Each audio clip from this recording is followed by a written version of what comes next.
Bukod sa mga tiyangge, marami na rin mga Pilipinong nawiwili sa pamimili sa online. Kaya naman ang ilang negosyante sa internet na nagbebenta ng mga kakaibang panregalo, partikular na sa social media sites.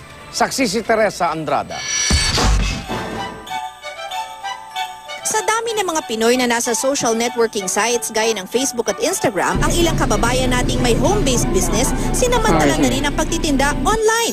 Si Christine dinala na sa Instagram ang magdadalawang taon na niyang negosyong personalized gifts na may 20,000 pisong puhunan. Bukod sa pangalan, pwedeng ilagay sa kanilang items ang caricature o drawing ng mukha ng pagbibigyan. Mafe-feel po ng pinagbigyan na para talaga, meant for her talaga or him yung regalo. Tsaka na pinaghandaan po talaga. Tsaka hindi po ma-recycle or hindi lang nila basta itatapon. Kabilang sa mga kakaiba niyang tinda ang personalized wet wipes, mini ballpen na nakalagay sa korting lata ng soft drinks o beer, bottle cap keychains, passport holder at pencil case na gawa sa katsa. At Oktubre pa lang dagsa na ang mga orders na halagang 80 hanggang 500 piso.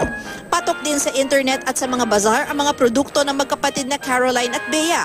Personalized perfumes na 100 hanggang 200 piso at pwedeng sulatan ng pangalan ng reregaluhan.